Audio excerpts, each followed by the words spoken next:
नमस्ते, म नारायण दाहाल। म अहिले छत्रेश्वरी गाउँपालिकाको वडा नम्बर 5 को ढगढगे लेकमा रहेको छु। तत्कालीन छत्रेश्वरी गाउँपालिकाका अध्यक्ष युवा विकासवादी नेता सन्तोष केसीद्वारा 2078 साल 12 महिना 24 गते समुद्घाटन भएको यो ढगढगे लेक सल्यान जिल्लाको एउटा अग्लो स्थानमा रहेको एकदम धेरै क्षेत्रलाई हेर्न सकिने एउटा मानव निर्मित पार्कको रूपमा रहेको छ। छत्रेश्वरी गाउँपालिकाको सायद 20 सेन्टर पोइन्टमा रहेको यो ढगढगे लेक एकदम यहाँबाट चाहिँ सल्यान जिल्लाका धेरै क्षेत्रहरूलाई चाहिँ दृश्यावलोकन गर्न सकिने स्थानको रूपमा रहेको यो ढगढगे लेक एकदम बस्तीदेखि सिधै माथिको डाँडोबाट सर देख्न सकिन्छ।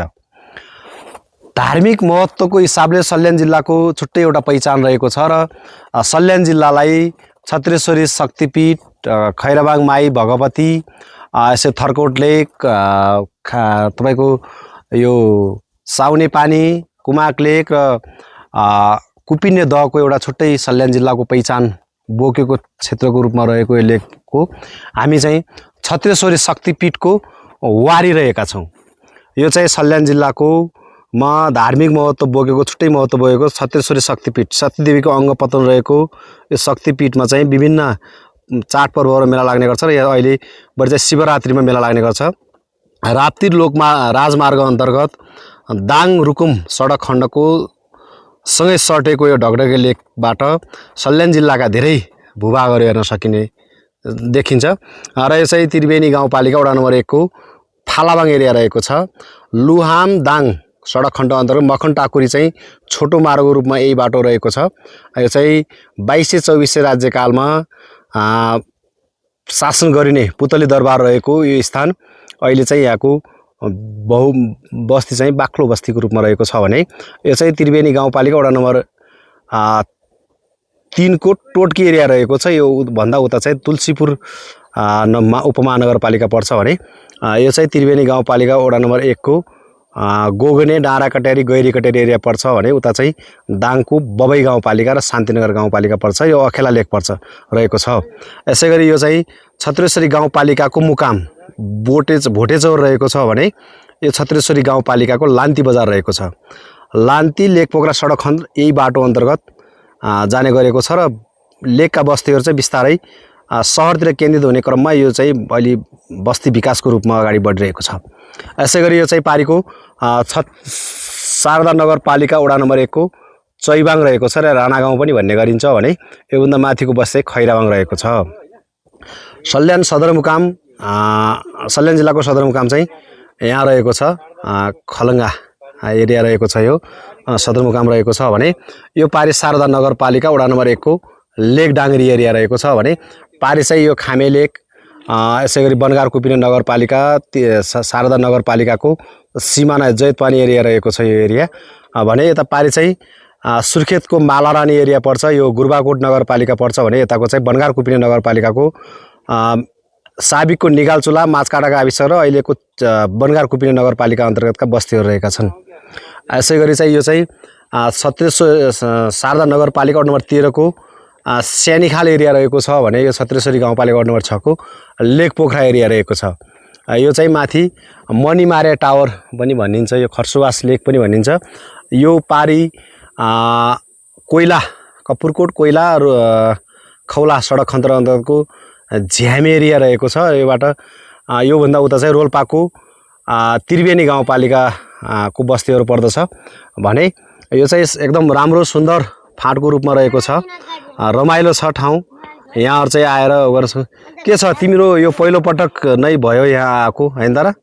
कस्तो अनुभव भइरहेछ? तिमीलाई डर लागिरहेछ हो?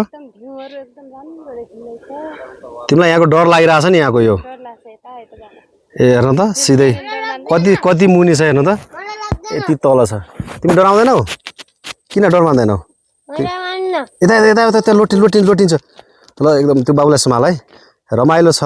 यहाँहरू चाहिँ बिदाको दिनमा सदुपयोग गरेर आउन सक्नुहुन्छ। ल हेर्नुहोस् यहाँबाट यति कति सिधा छ कि कति हामी हाइटमा छौँ। मलाई चाहिँ देखाउन अलिकति डर लागिरहेछ, म अलिकति डराएको जस्तो फिल भइरहेछ। राम्रो छ। तिमी चाहिँ डराउँदो रहन्छौ, म चाहिँ डराउँछु, यही भयो हाम्रोमा फरक।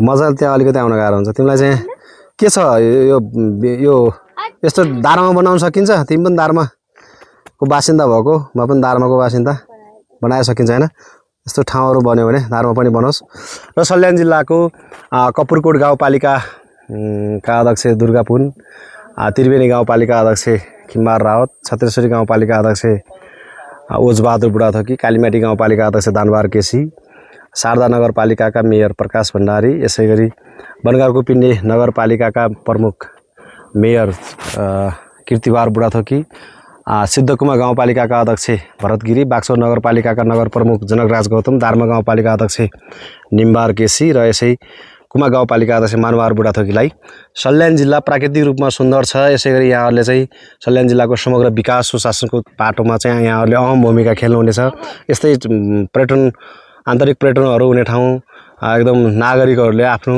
दुःखहरू बिसाउने ठाउँ घुम्ने ठाउँहरू चाहिँ विकासको हिसाबले पनि राम्रो गर्नुहोला सल्यान जिल्ला तपाईँहरूको जनताले तपाईँहरूलाई विश्वास माने जिताउनु भएको छ हामीले यहाँहरूलाई चाहिँ विश्वास मानेका छौँ राम्रो बनाउनुहोस् यस्तै बनाउनुहोस् समग्रमा छत्रेश्वरीमा धेरै राम्रो भएको छ र सल्यान जिल्ला समग्रमा सबै पालिका प्रमुख र यहाँहरूले चाहिँ राम्रो गर्नुभएको छ हामी सल्यान जिल्लाका धेरै पालिकाहरू घुम्ने अवसर पाएको छु मैले र बेला बेलामा पनि धेरै ठाउँ गएको छु समग्रमा सल्यान जिल्ला राम्रो विकासको गतिमा अगाडि बढिरहेको छ सुन्दर छ पहाडी प्योर शुद्ध पहाडी जिल्लाको रूपमा रहेको सल्यान प्राकृतिक हिसाबले पनि धेरै राम्रो छ एकचोटि चाहिँ यस्ता धार्मिक पर्यटन स्थलहरू चाहिँ यहाँहरूले चाहिँ आएर घुम्नुहोस् भन्न चाहन्छु तिम्रो अन्तमा केही छ भने हिजो त खास घुमाइ भएन आज चाहिँ अलि खुसी भएको छ घुमाइको हिसाबले रमाइलो भएको छ अघि आउँदाखेरि त अलि त्यति राम्रो छैन हिजो जस्तै घुमाइ हुन्छ जस्तो लाग्थ्यो आज त तिमी पनि विदाउट टाइम सदुपयोग गरिरहेछौ होइन बुढो बेरोजगार भयो भने फाइदा हुँदो रहेछ क्या घुम्न पाइँदो रहेछ